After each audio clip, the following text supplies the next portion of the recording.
Hello, my name is Miranda Wise, and I'm the writer and producer of the story that you are about to watch. Do not forget to like, subscribe, and share.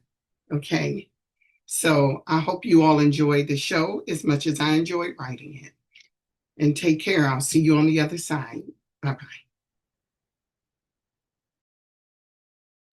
Chapter 29, Nehemiah. Yo, man, won't you just tell the chick you ain't trying to go there with her? My brother asked me. We were sitting upstairs in my study. I would have had to answer the doorman. This is about the third time she's dropped off food here.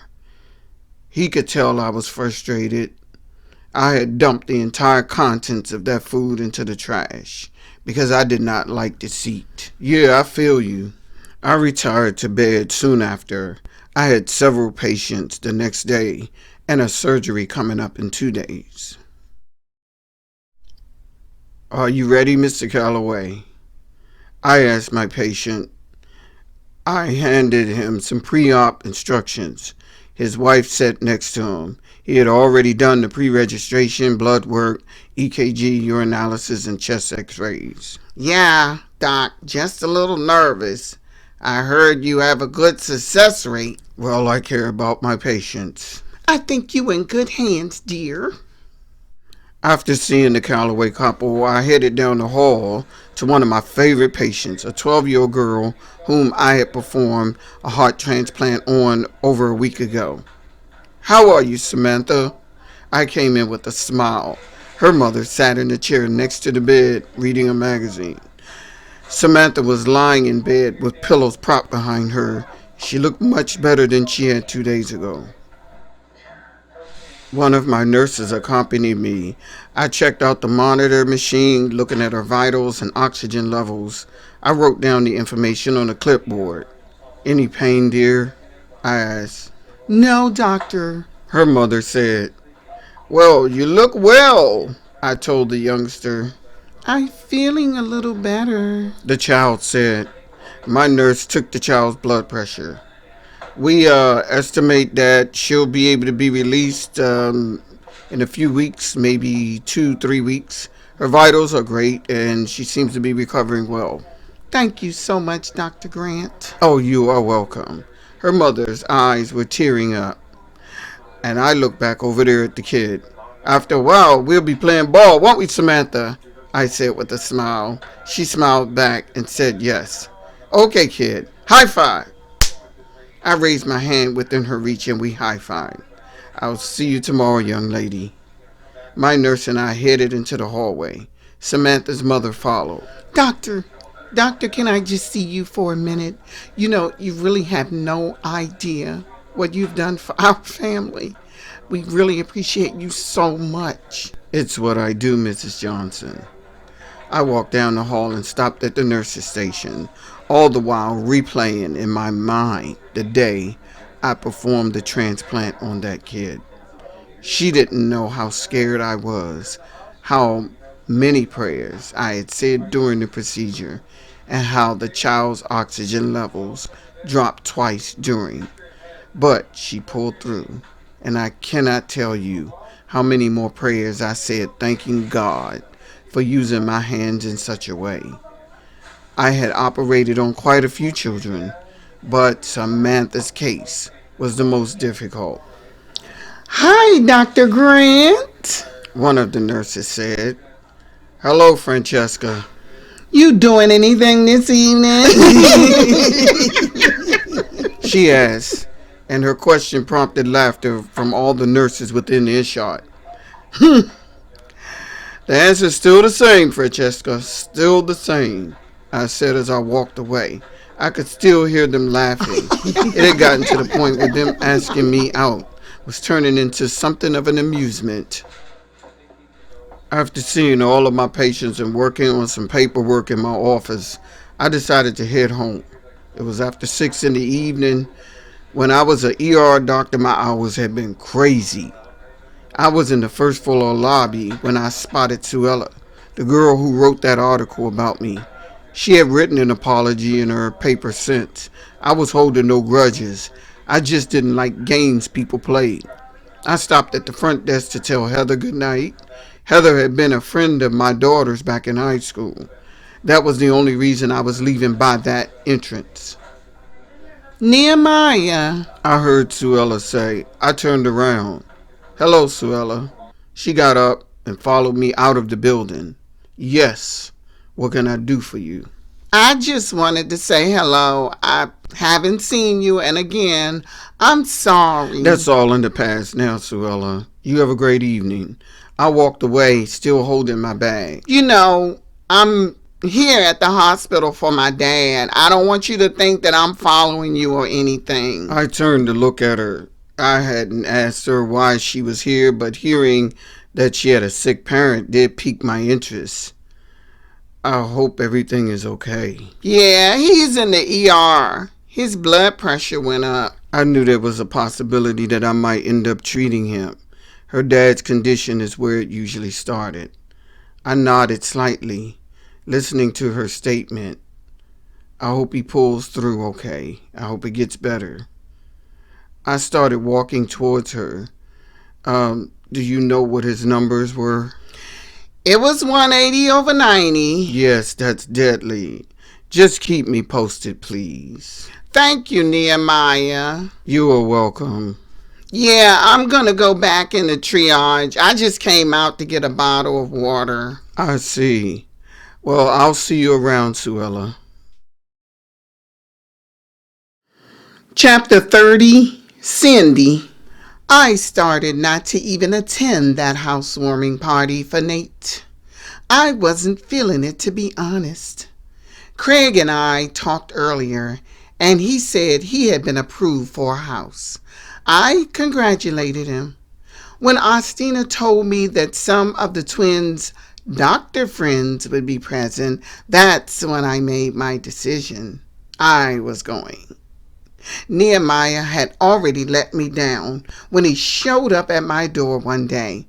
The conversation went like this. I was wondering if I could talk to you for a minute. Sure. Want to step in? No, thanks. This won't take long. Then he let me have it. I don't want you to get the wrong idea about me, and I don't want to hurt your feelings, but I would appreciate it if you would not bring me any more meals. I'm not interested in having a relationship with you. He totally destroyed my ego.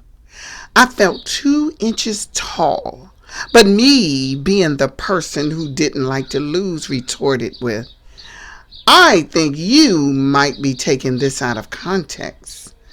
I was just being neighborly. I see a sister can't even be nice without a brother thinking she got some motive, and y'all are the ones who go around saying we're angry and mean and ghetto. Don't you include me in your y'all reference, okay? I've never said that. I'm politely saying that I would prefer it if you do not bring meals to my house. I have a certain diet that I like to stick to. He turned to walk away, essentially giving me his behind kiss. And I said, you need to quit being so uptight, mister. He glanced at me over his shoulder, but kept on walking. I returned to the house and slammed the door. Now, days later, I was getting ready to go over his brother's house. I was almost jealous of Austina for landing the other twin. I learned later on that when I was leaning on his car, that was Nate, not Nehemiah. I could have taken him home that day. You see, Nate seemed more willing to date someone than his uppity twin brother. No wonder he'd been so friendly that day. I wish I had known then that there were 2 of them. It was summertime, so I wore a sky blue wraparound short dress that stopped right above my knees and a pair of sandals. I know Vonnie and them were dressing casually, and that was the very reason I was looking more stylish. I wanted to stand out amongst all the females there. Ostina told me that there would be mostly family, some of the married doctor friends of theirs, and some of their single doctor friends. I just hoped I wouldn't end up being approached by one of the single doctors who wasn't attractive. Even Craig was fairly attractive in a physical sense. I hopped into my green Beamer and headed to the party. I bought Nate a porcelain lamp that would go nicely in a vestibule. From what Ostina told me, the house was huge, and when I turned onto Newland Drive, I saw she was not lying. Atop a hill was a white colonial-style house that had to be 6 bedrooms. She had told me that he was recently divorced, and he let his wife have the house and everything in it. He was starting over.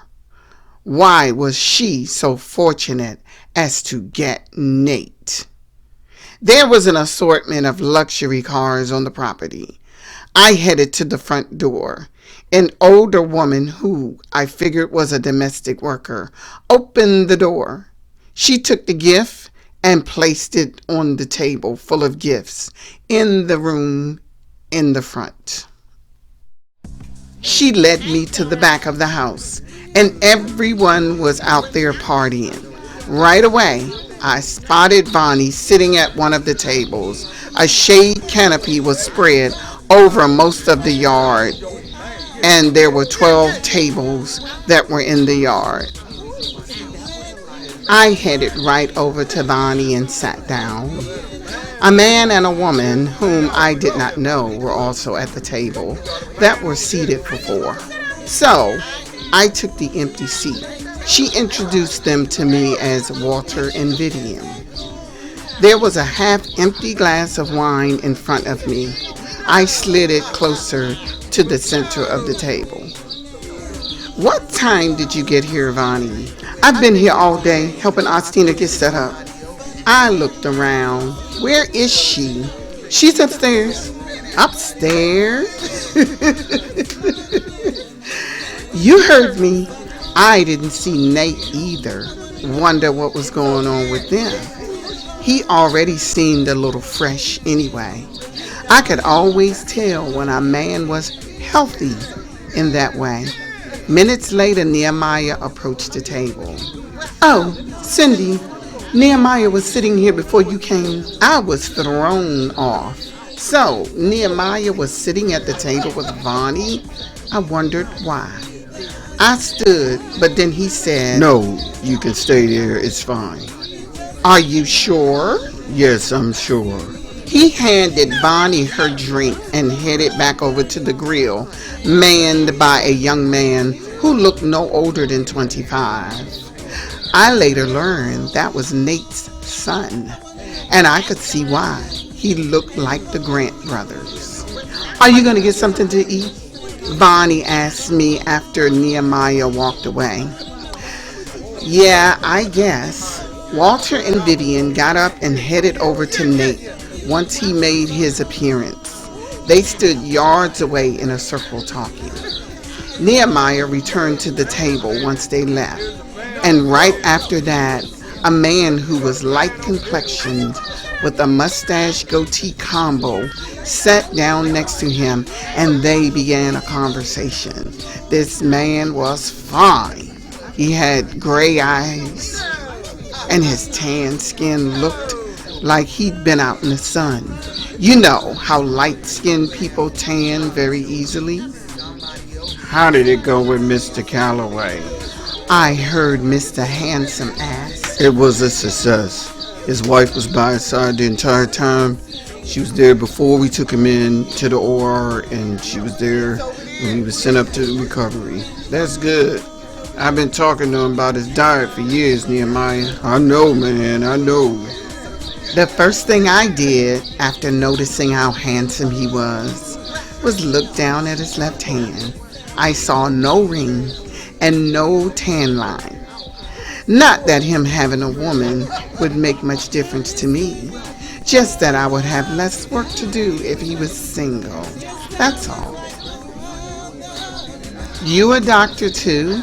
I asked. Oh, where are my manners? I'm sorry.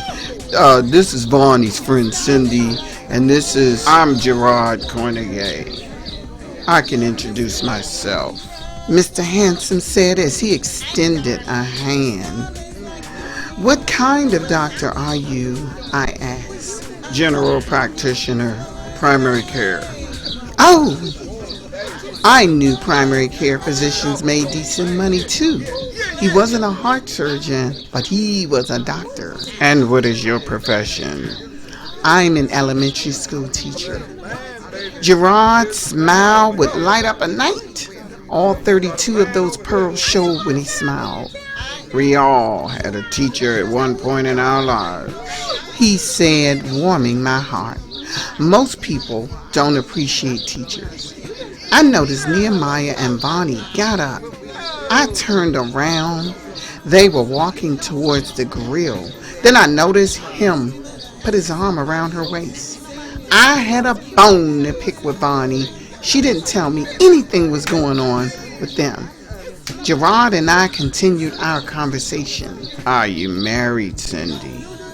No, I'm single. What about you? I'm separated. Been that way for 8 months now. No possibilities of working it out, say? I don't think so. Oh, that's messed up. You know, I'm all for relationships working out, especially when two people are married. She doesn't want to work it out. She left. I wondered what in the world was wrong with him that his wife would leave like that. Left you? Yeah, with a young Italian guy. I guess I wasn't light enough for her.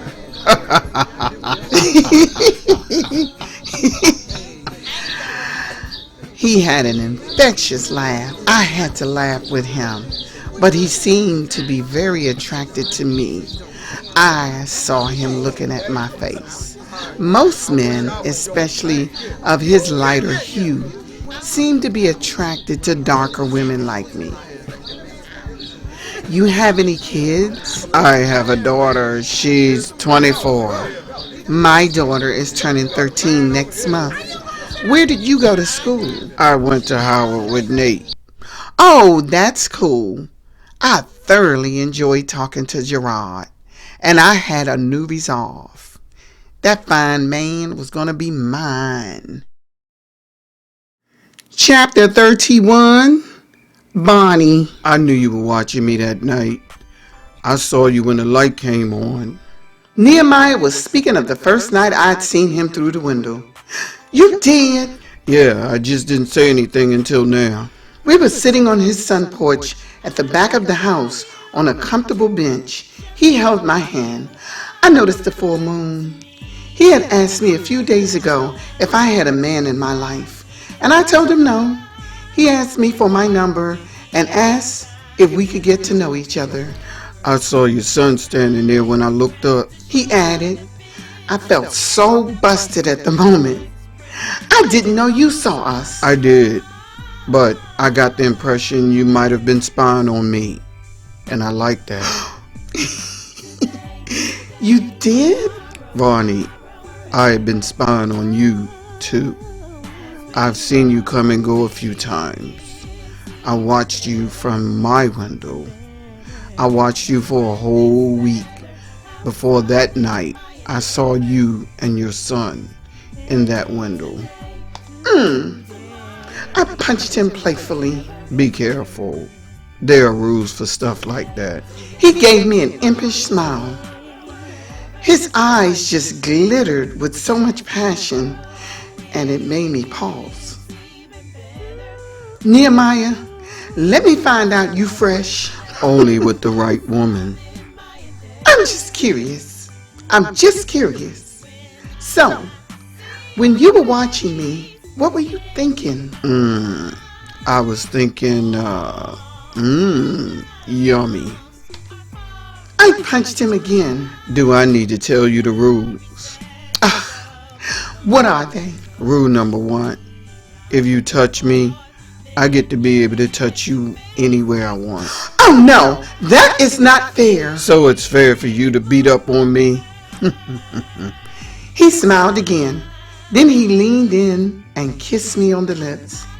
It felt warm and tantalizing.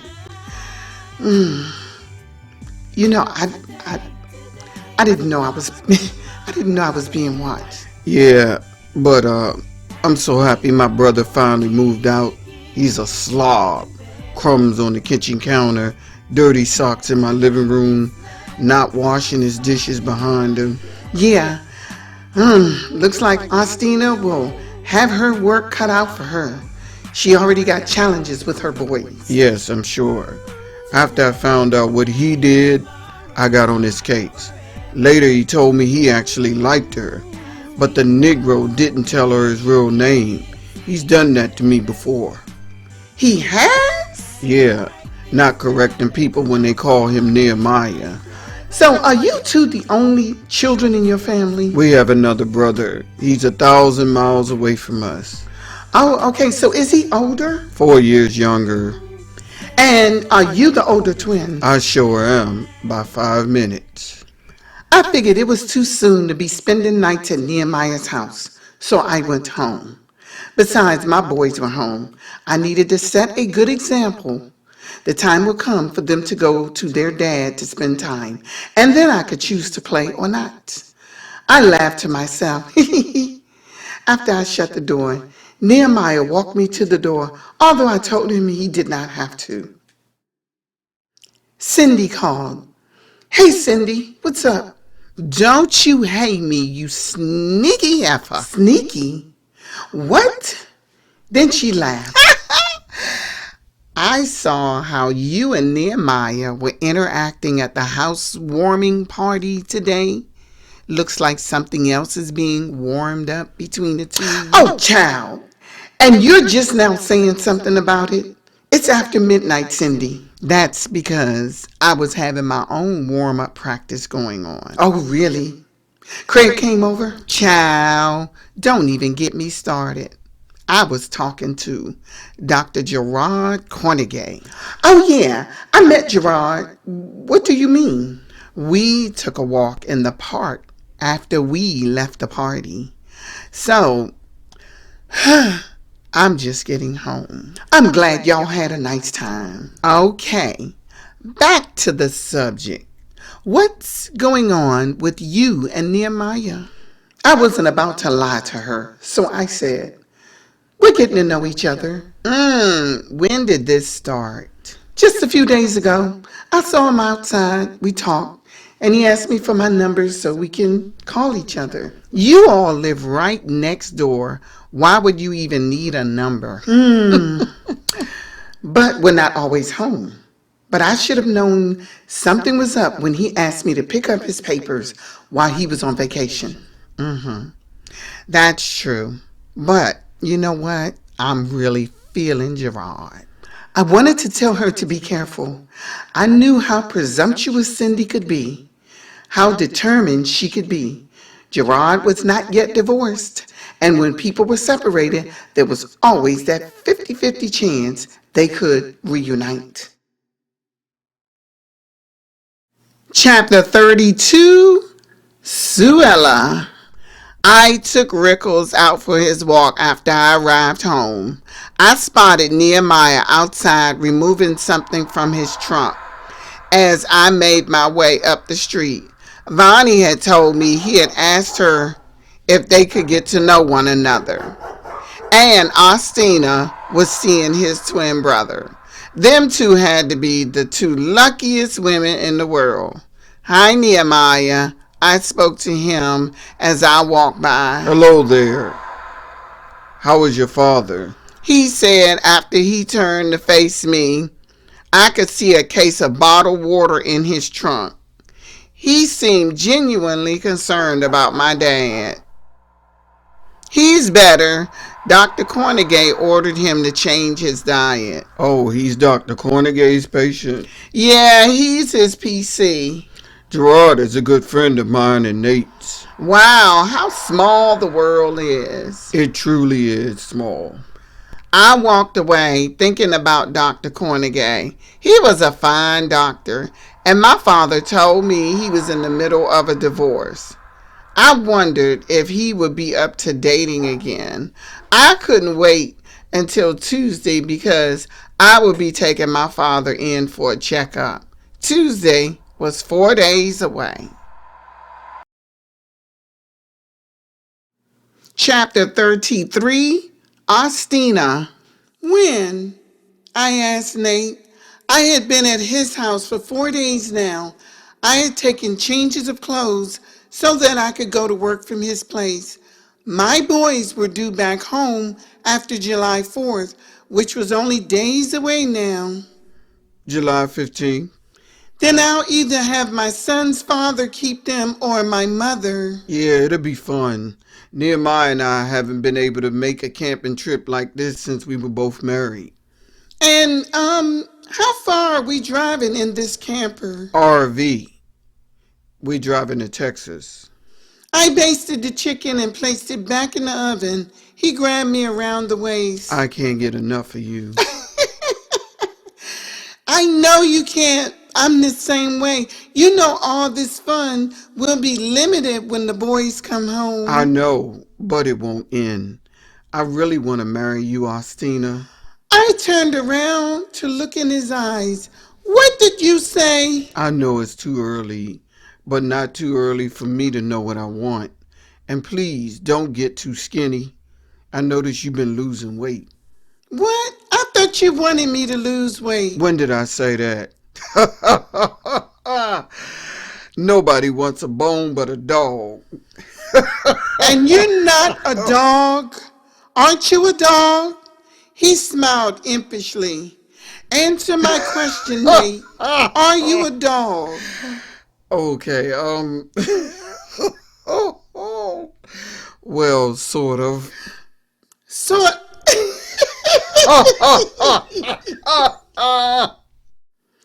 I shouldn't have been surprised that Nate liked women with curves. His brother was digging on Vonnie, and she was a size 12. Neither of us were skinny women. As long as your heart is healthy, you don't need to be 120 pounds, okay? Nate, you're something else. I'm more than that. Come on, let's go upstairs. He started tugging on my arm. Nate, I can't. I got vegetables cooking on the stove. Turn them off. Turn them off. And I'll leave you alone. Or maybe a whole lot. He started pulling me towards the front of the house, where there was a winding staircase facing the front door near the vestibule. Stop, Nate. No. Stop, Nate. No doesn't really mean no, does Please it? Stop it. Does no really mean no, baby? I knew I couldn't resist him, and it was a good thing none of his kids lived with him, because I don't know how many rooms in that house had seen some activity. If the walls could talk, they would have a story to tell you. I called Vonnie after dinner and asked if she would be up for camping on this trip. Oh yeah, Nehemiah already told me about it. Calvin will have the kids, but Sebby might want to be home at some point because of his job. He's almost 18. I'm sure he'll be fine. Yeah, maybe I'll have Cindy check on them from time to time. No, you better get the Rodriguez family to check on them. I was speaking of the couple who live right next door to me. This is going to be fun. I've never been on a cross-country camping trip before. And did you see Nehemiah's RV? Girl, it's the deluxe kind. It is huge. I hope I don't have to do any driving, though. No, they're going to be doing all the driving, Nehemiah and Nate. But no, to answer your question, I haven't seen it. Where does he keep it? Over on Silver Trope Park, where most people rent spaces to park their RVs. Oh, okay. I know where Silver Trope Park is. I was excited about us going on this trek. What Vonnie and I didn't know was the stuff that was brewing beneath the surface.